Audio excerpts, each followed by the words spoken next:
We're gonna get started. We're gonna call the meeting to order. It's 25 minutes to 11. And we do have a quorum here. Obviously, guests here already. And we got 3 items that we're gonna consider and deliberate action on the call.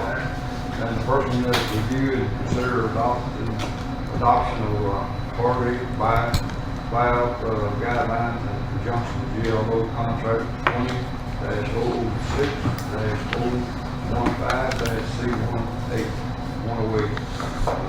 Taylor. Thank you, Judge, Commissioners. These are the guidelines for the Harvey buyout program. They were submitted to the county a while back for initial review. It did go out for a 30-day comment period. There were no comments received on it. Prior to further consideration, there is one thing on here I would like to point out to the Commissioners and make you aware of. I did get some feedback from the General Land Office Friday afternoon, and this is specific to page 13 in the guidelines, where it references the housing assistance caps. I know with the 2016 buyout guidelines, which these guidelines were modeled after, a couple of the commissioners had voiced some concern as far as providing assistance to someone that was moving outside the county, as far as relocation assistance, buyout assistance.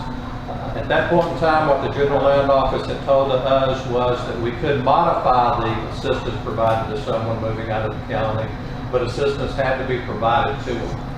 They have now came back and revised that and said if the county so chooses, you do not have to assist anyone moving outside of the county. If you want to try to maintain your citizens within the county and you feel that that is an incentive for them, is to provide this assistance if they remain in the county and not if they move out, then that is an option that's available to the county. I did want to just point that out to you before you went any further with your review of the guidelines. So you can or can't. You can assist them, but you can also refuse assistance. Right, but it would have to be in the guidelines. The way it is in the guidelines currently is y'all will assist citizens that are moving outside the county. Now, it's a lesser dollar amount than what you're assisting citizens that remain within the county. So if you look there on the right-hand column, that's for citizens that are relocating outside of the county. So basically what you're looking at is down payment assistance. If they remain in the county, they can qualify for the $25,000. If they move outside the county, they can qualify for up to $20,000. Then the relocation incentives, there again, the first two within the county is up to $15,000. Outside the county is up to $12,000. Purchase of an existing home, they can qualify for up to $10,000 in assistance. And if they move outside the county, up to $7,000.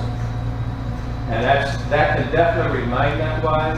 I did just want to make y'all aware of the fact that I did get a clarification from the General Land Office, and if the Commissioner's Court so chooses, you can modify that. What it would require is an amendment to these guidelines, which requires it to be posted for 7 days, and then the guidelines would come back to Commissioner's Court at the next Commissioner's Court meeting for adoption, if you also choose to go that route. Or if you so choose any other changes with the guidelines, we do have to post them for a 7-day time period.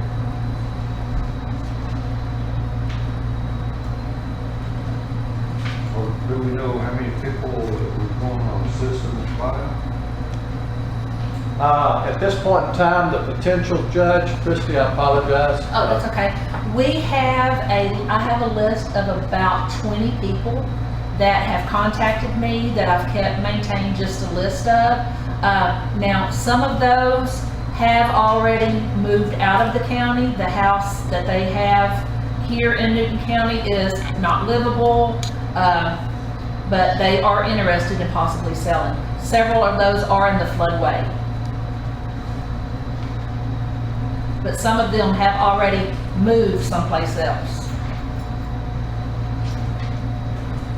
Now, everyone is not going to qualify for this additional assistance. It's entirely dependent upon their specific situation and the offer that's made to them as far as the appraised value of their property, how that appraised value would compare to them And once again, this goes back to pre-disaster value.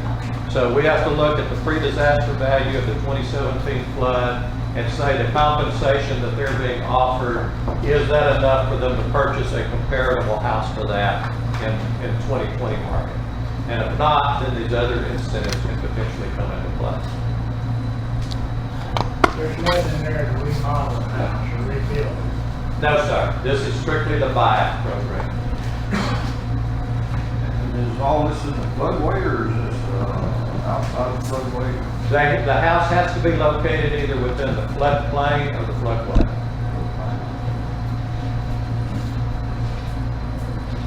Now, there again, should Newton County decide later on to come back and amend that, if there's an area that you feel received enough flooding that you would like to go back and include that within the buyout program, then we can submit documentation to GLO to request an additional geographic area be added to the buyout program. But as it stands currently, the buyout is going to be offered to citizens that at the time of the flood either resided in the floodplain or the floodway.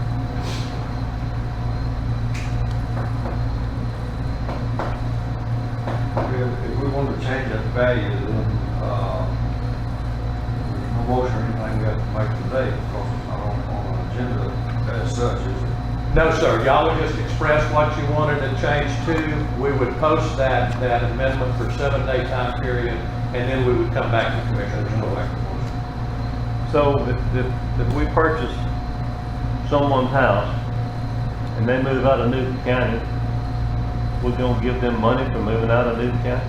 If they qualify, This is. you can change it. You remember, Bill, when we were doing that and they told us we had to put something in there? And there again, that's why I asked the question, because I knew it was a concern and it was discussed last time. So I wanted clarification from GLO, and they let me know probably about 4:30 Friday afternoon. This assistant that didn't go beyond the price of the home. Yes, sir. It is. That is beyond the price of the home, the purchase price of the home. And once again, everyone is not going to qualify for it. It's going to be dependent upon their income level, what they're being compensated versus what is projected that same house could be purchased for in today's market, 3 years later after the flood. And if the same house cannot be purchased for what their house was valued at prior to the 17th flood, then we can provide additional compensations to them.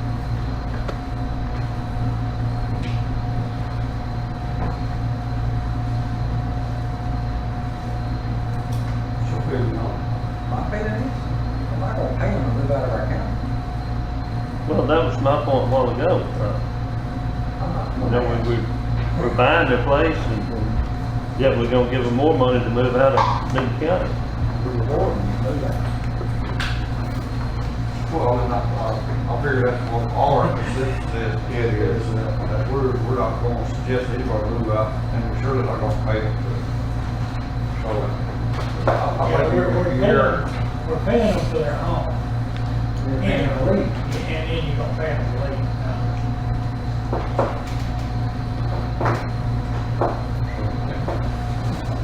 what else you need? That's it. We will, I'll get with Liz, we'll post the amendment, and we'll come back to Commissioner's Court at the next board meeting. Okay, one other question. The people, we purchase their home and they remain in Newton County, then we can help them with additional funds, is that correct? Right, yes. Yeah, you have the two columns on the right there. The one on the far right is the additional benefits they can receive moving out of the county. The middle column is what they can receive if they stay within the county. And once again, this was modeled after the 16 buyout program. And at that time, we could reduce what was offered to someone moved out of the county. Now they came back with clarification and said you don't have to offer them any incentives if they're moving out of the county. Real quickly, and I know there's a lot of material here, is there anything else the commissioners have any questions on, any clarification on, would like to address while we are doing any amendments to these guidelines?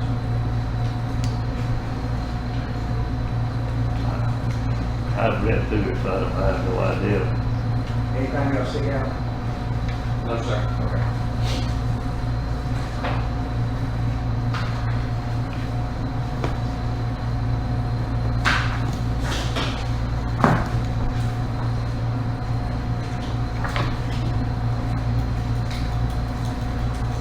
That's all. And if you don't have to get the list on that posted. Yes, sir. Back. Thank you, Judge. Should be back on the agenda in our regular. Yes, sir. Yeah, time frame should allow us to be back on the agenda for your record. Meeting next month. All right. Thank you. Okay, number 2 is discuss and appropriate approve name and penalties to continue to serve on as a member of the DEFCON Board of Directors. I've been on it and my time's up, so we'll just ask y'all vote name back on. So moved. Second. Motion made, second, to approve penalties. Give him another. No hesitation, was it? None at all. Discussion. All in favor? 5-0. Okay, number 3 is the auditor to present a recommendation for selection of application development, project manager, and grant administration, COVID-19 CARES Act funding. Liz? Okay, we did a RFP for application development, project management, grant administration for the CARES Act. And this is the part that comes from Treasury. We got one submittal, which was Traylor and Associates. Doesn't it make you feel good to get something nobody else wanted? I don't know if that's good or bad. like being low bid, wonder what you did wrong. And with just one submittal, I didn't call a big committee together. But I did review it to make sure that it was received on time, the stamp registration is active and current. I reviewed their qualifications, which is excellent, which we know. The proposed price is approximately $30,000 to $35,000, dependent upon the amount of the funds that we receive. Is that what, about 5%? 5%. It's about 5% of the funds that we receive. And so after reviewing that, I recommend the court to approve Traylor and Associates for the CARES Act.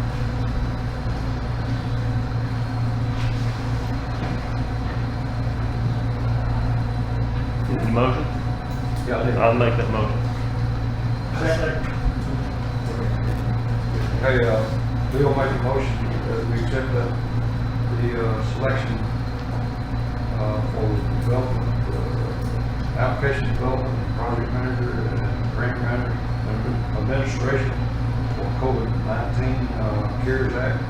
And who seconded it? Gene seconded. More discussion? All in favor? 5-0. That concludes our special session, June 22nd, 2020.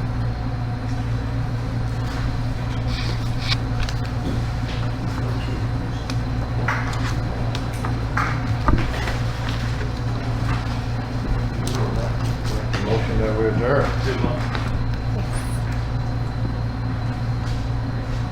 Mr. Lett. I'll take the motion, please.